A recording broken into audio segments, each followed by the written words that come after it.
Hi, I'm Neal Ferris. Thanks again for joining us here at the Museum of Ontario Archaeology's Sustainable Archaeology Repository. Today we have a special guest that we're going to talk to about the history of archaeology and her history of archaeology in Ontario.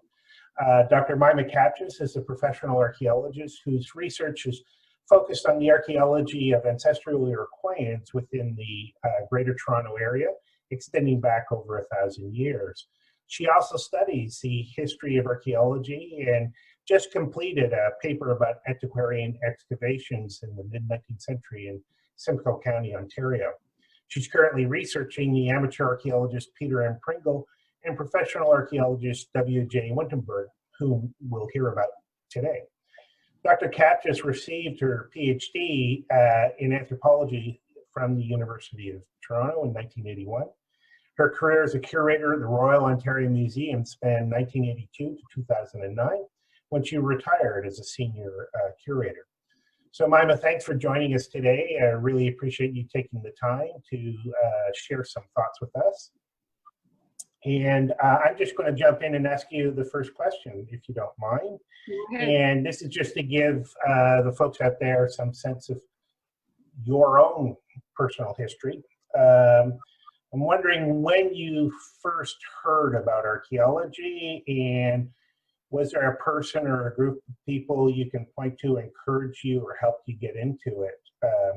And what did your family think about your interest and shift into a career? I first heard about archaeology at public school. I'm a Toronto girl. I went to Leslie Street Public School, and one of the teachers there was Phyllis Boland. And Phyllis Boland, everybody knew she was an archaeologist, even though she was a teacher. Everybody knew that in the summer she went away and excavated. And everybody knew she was involved with the Ontario Archaeological Society. And so this was in the 50s when the OAS was just formed. And she eventually became president, I think, in 1962. But by then I was at a senior public school. And so I always knew that the OAS existed. When I was in high school, I looked the OAS, I wanted to join, and I looked up the OAS. And of course, there was no telephone listing for it. Yeah. And I didn't think to phone the ROM or anything. So eventually, when I went to the University of Toronto, I became involved with the Ontario Archaeological Society when I was at U of T. And in 1970-71, I joined the OAS, and I was almost immediately became recording secretary. And so there were lots of people that you got to meet and know, and a lot of them are professionals now. And Jim Wright was president when I was recording secretary. And so there were a lot of people who were involved in opening up doors and getting access to doing field work in that. My first field work was with Peter Stork. I mean, my first extensive field work was with Peter Stork. So I spent years surveying for sites and then summers excavating for Paleo-Indian sites as well. So that was a great experience. I enjoyed working with Peter, and I enjoyed working at the Royal Ontario Museum as a student. And what did my family think of it? As one of my aunts said to me, to be an archaeologist, you have to be a very wealthy person. Sure. And it is often considered a career that requires a lot of family support, and I acknowledge my husband's family and my family for supporting me in my career and allowing me to do field work for all of those years. So it does require a lot of support. And when I was a student, it was hard to get a lot of money. There weren't a lot of options available. So hopefully it's better now. That's my story about how I got interested in archaeology. Thanks. And just to follow up, I realized I forgot to mention in my bio that you've dedicated a lot of your time over your career to administrative roles, executive officer roles, editor roles in the Ontario Archaeological Society, Canadian Archaeological Society, and other groups. Do you think, would your advice to someone interested in Ontario archaeology or archaeology in general, do you still think that's a good way to go to make those connections and get involved in those groups? Yeah, I certainly think that for someone interested in a professional direction, the Canadian Archaeological Association is an organization that is worth considering joining. And I think one of the beauties of the OAS is that it is still an organization that encourages amateurs and avocationals as well as professionals. And I think, for example, now the Facebook pages, there's a lot of information that comes up, and people are joining just to see what's happening in Ontario. And I think that's a really good outreach for people to find out about what's happening here. So I really recommend the OAS for anybody in Ontario. And there are, as you know, there are chapters all over the province, so people can join locally. And you've got a great chapter where people can meet locals and find out what's happening and get involved and become familiar with archaeology in their own local region. So for me, the OAS has always been a very important organization. And I think when I became a professional, I wanted to give back. And by being on the executive, that's the way to give back. Right. And I know these days, if one was to go to the OAS's Facebook page, they would see how busy you've been in your research because you're contributing a lot there. So you had a successful career during your time at the Royal Ontario Museum in Canadian Ontario Archaeology. And I'm curious what it was like for you to be working in the backyard archaeology as such a globally focused institution. Well, the ROM was modeled on the British Museum when it was founded. And so its curators have always worked everywhere in the world. And so originally their archaeologists worked in Egypt and in the Near East and not in Ontario. When the Royal Ontario Museum was founded, there was another museum in Toronto called the Ontario Provincial Museum, which is David Boyle's museum. And all Indigenous archaeology was done by the Provincial Museum. And then in 1933, the Provincial Museum went defunct. The province ceased funding it, and those collections came to the ROM. So the ROM has extensive collections from Ontario that are very old, going back to David Boyle's time collecting in the 1880s and 1890s and the turn of the century.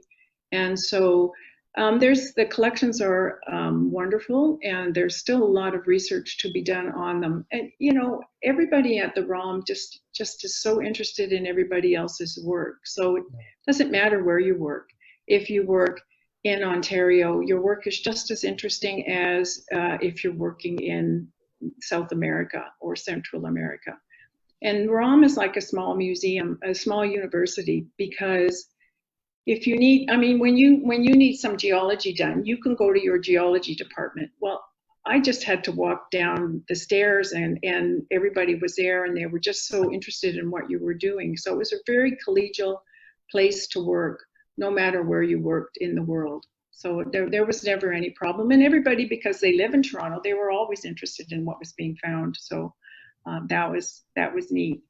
Yeah, I love that kind of that hub that a museum generates because of all the people there and people coming through. So you talked a little bit about this in answer to the first question, but I'm wondering how Ontario archaeology has changed over time over your career. What was it like when you first were starting out and when you retired? Well, I think that when I first started out, it was still a very closed profession, and you only had an academic route. That was really the only thing that was available to you. And as you know, because you know the history of the bureaucracy and the legislation in Ontario, that wasn't even very much established at the time. through my career, I guess the big changes are the increase in legislation, the growth and development of cultural resource management, and the increasing diversity of archaeologists, and the increasing awareness of the necessity to engage with Indigenous peoples and other peoples who you might be, special interest groups who you might be researching. For example, I posted about Fort Rouillé on the Facebook page today, and of course the French community, they were very interested in that because of course it is France in Ontario. Right. So I think, and that's very positive. I think that's absolutely the way that the discipline has to grow. It has to diversify and it has to evolve, and it's doing that. And it doesn't seem to be doing it with a great deal of reticence towards it. It seems everybody is saying, yes, this is the way we will go, and let's go. Yeah, it's refreshing. The more voices you have, the more eyes you have, the more diverse your community becomes itself. So I know you've been busy researching the early history and personalities of Ontario archaeology, and your posts on Facebook have been fascinating to read, little insights into not just archaeology, but society at the time. Could you share with us a little what you've been researching and discovering? And I'm wondering how you've managed to continue that research through a time of COVID. Well, let me answer the last question first, because that's the easiest. If I start with the other ones, then I'll never get to the last question. So the reality is that I've been researching the history of archaeology in Toronto and Ontario for many years. And over the years, like, I've given PowerPoint presentations. And one of the things when you work at a museum is you're very used to giving public lectures. It's part of what you do. And so you, after a while, when you're doing a lecture, you try to aim it towards the general public, not just specifically professionals. And so over the years, I've gathered a lot of research on Henry Montgomery, on Charles Hirschfelder, and other people like Filio Nash I've been studying as well. Now, when I've undertaken this research, now I just go and I photograph everything. The iPhone is wonderful. I mean, right. You'd have to phone, or you'd have to make an appointment, and you'd go to the archives and you'd look through the documents, and then you'd submit your request for photographs, and then 4 months later you'd get a big wad of paper in the mail, and you go through each page. This way you get your information, they photograph it immediately and send it to you, and then you can go through it. So over the past 5 years, I've not only gone to archives and gone over collections and re-photographed them and got more information. And so basically I have this huge stack of stuff that I have to go through. And some of it I've already gone through, but some, Peter Pringle, was an incredibly prolific letter writer. So I have probably 1,000 letters to go through. Wow. And I've got them all on my laptop, and I've got them on a tablet, and I've got them on my phone. If I'm bored somewhere, I can go and read a couple of letters.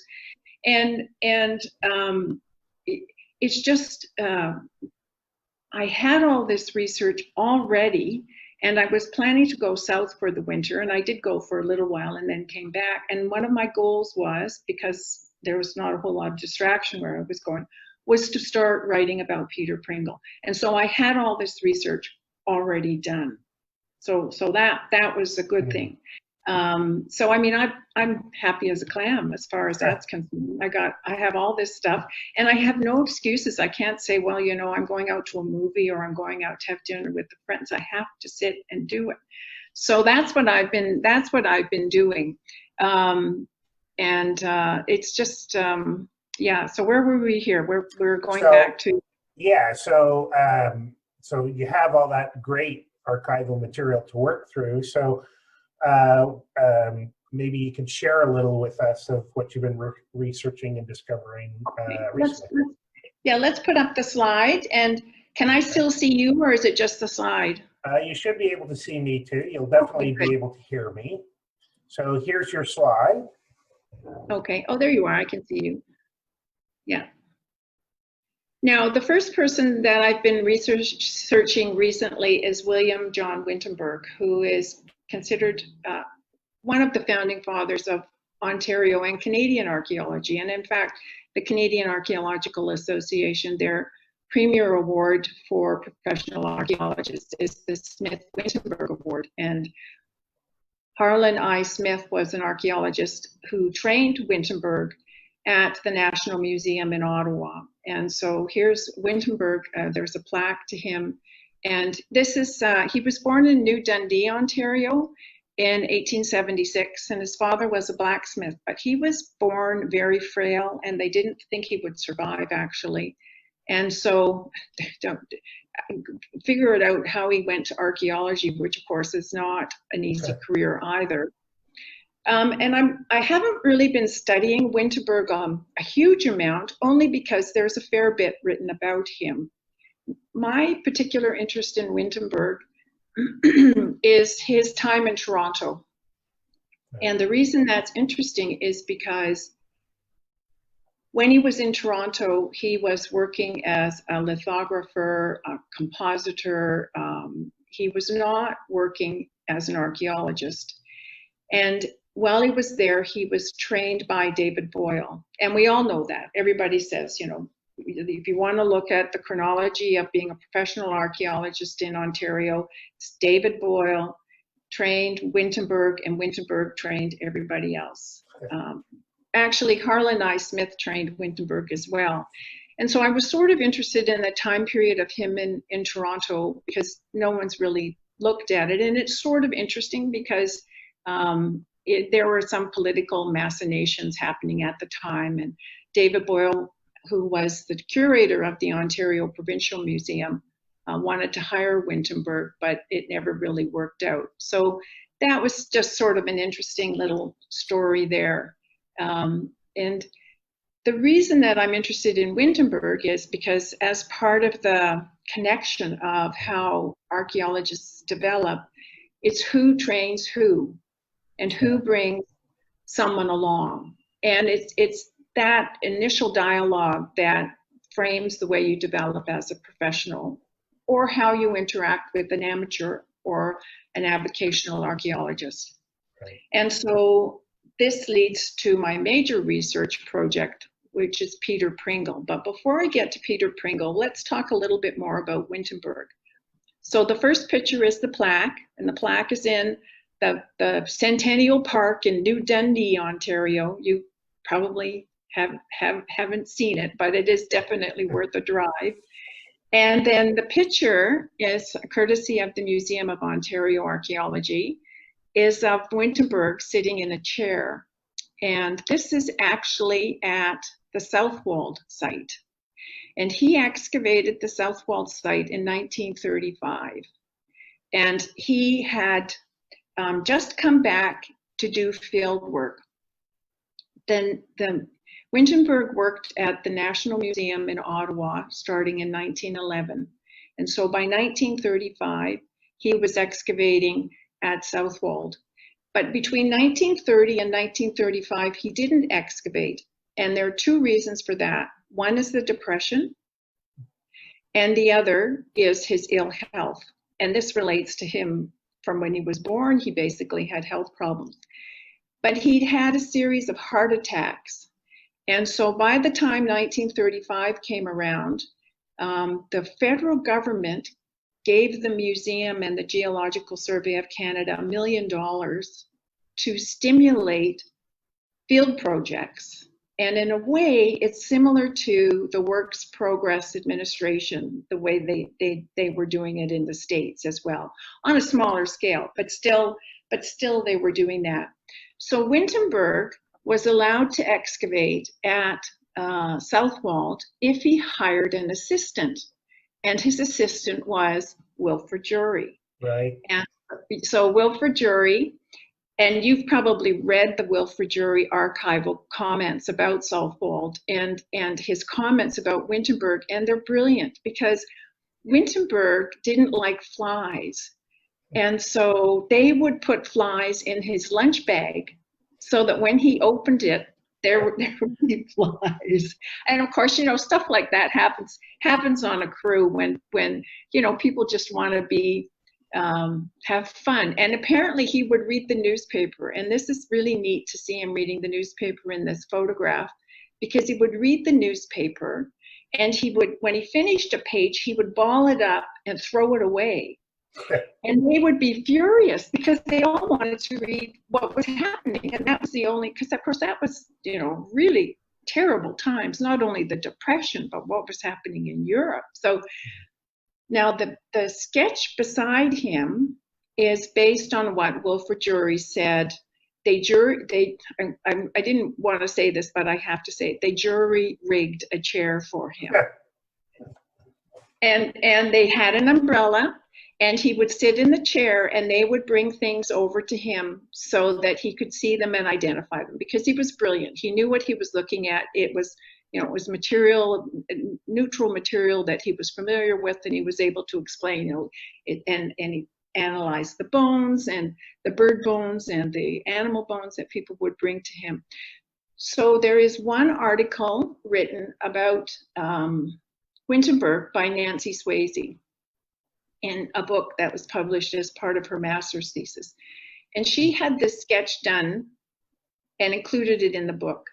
And so it's a caricature of Winton Burke, but it's quite interesting. And it's very, I think, more reflective of what Jury said the way he was at the Southwold site. Wow, it's great juxtaposition with that photograph. It is. And the moment I saw the photograph, I thought, oh, wow, this is great. No, I definitely like this. Definitely like this a lot. Now, the reason that I've sort of focused on Southwold in this little discussion is that, as you see on the upper right hand there's a little envelope, and it says Southwold Negatives. Now, this leads to Peter Pringle. And Peter Pringle is the gentleman by the fence in the lower left photograph. And that is probably taken about 1939, 1940. Peter Pringle was in his late 60s then. Peter Pringle wrote Winton Burke in 1932 to ask him about some collections or something, and to get some information from him. And that started a correspondence that lasted until Winton Burke died in 1941. Peter Pringle was a collector, and he had collected when he was a child, had stopped collecting and started working, and then in the 1930s he went back to collecting. And in the 1930s, what had happened was, because of the Depression, his business disappeared. Now, Peter Pringle was a graphic designer, a photographer, and he was like an ad man. And so he would work with people and design logos and design, do illustrations. So he was a true artist. And the Southwold negatives are ones that he took of the site. Okay. Because in 1935, he visited for a couple of days. Now, those haven't been developed. So that leads to a story about Peter Pringle. And so Peter Pringle collected artifacts and interacted with Winton Burke. And one of the things he did was he drew maps of the area. I should explain where he was. I haven't done that, and that sort of leaves you not knowing exactly where he collected. Peter Pringle collected in and around Dunnville, Ontario. And Dunnville is on the Grand River, where it drains into Lake Erie. So that was the focus of his research area. He called it the Grand River Research Project, or the Grand River Record.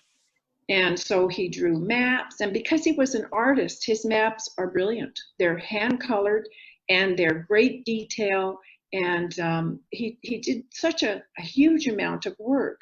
But Peter Pringle has basically fallen into, you know, do you know Peter Pringle? I mean, you probably I do, but I suspect a lot of people don't. Well, I know I shouldn't have asked you that question because I know you know about him. But he basically fell off the radar for a long time, for many years. And then in 1985, Peter Stork, one of the curators at the museum, got a phone call from a man named Pringle, who wanted us to clean the boxes out of his garage. So Peter and I drove up to North Toronto, and we get to this beautiful house, and the gentleman invites us in, and he explains, he says, well, you know, I'm getting married for the second time. I'm a widower, and my new wife wants the garage cleaned out. So he brings in this box, and we open it up, and it's not necessarily, there was an artifact collection, but it's the documents, the papers, the reports on sites, the illustrations, the colored graphics of everything that he ever did. And it was just like, wow, you know, this is really amazing. And then the long tubes of all of his maps and everything. So with that, I decided that I wanted to focus on Pringle, but that was in 1985, and so it took a while to gather all the work, and so I'm gradually getting more and more of that done. Pringle died in 1953, so the collection was in his uncle's garage probably from about 1950 to 1985, and it had been totally just sat there. Now, in the bottom pictures, you'll see there's a couple of rim shirts from a Clark collection. And the Clark collection is from around Ayr, Ontario, Ayr and Galt. And on the right, you'll see illustrations of the Clark collection. And those illustrations are by Peter Pringle. And I just wanted to include a little bit so you could see the beauty of his illustrations. I mean, the coloring, the shading, the detail is wonderful, just wonderful. Yeah. And he did that through a display case because he didn't actually touch the artifacts, because he says, you know, I can't see some of the numbers because they're obscured by the way they are in the display case.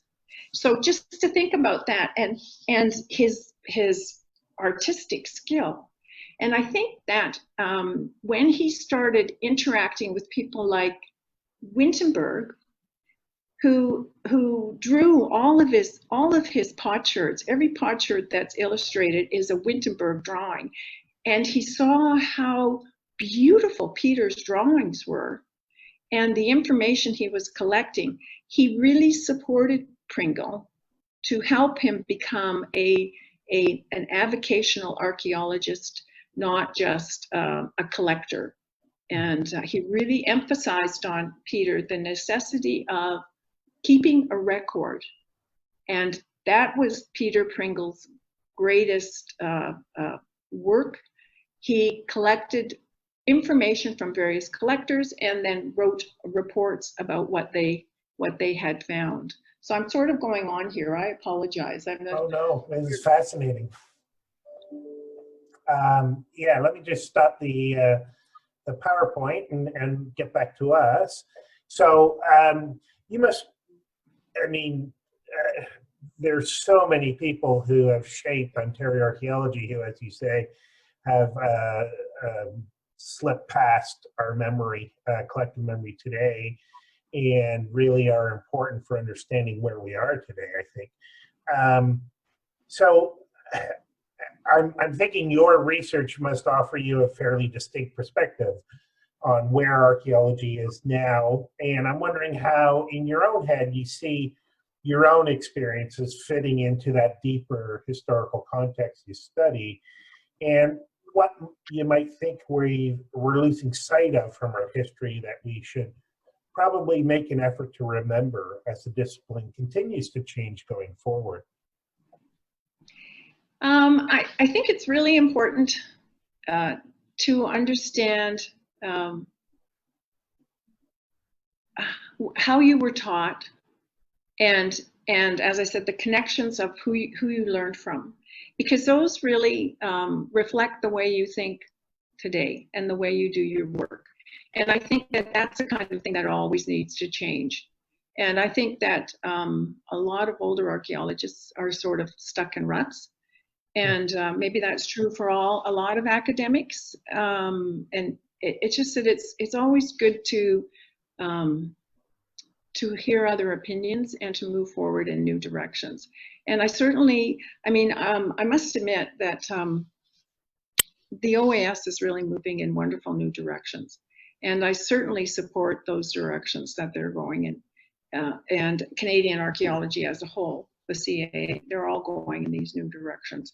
And so, I think that it's moving in its right direction. And I think that it's important for older archaeologists to acknowledge the changes and to work towards continuing those changes and not stay entrenched in the past.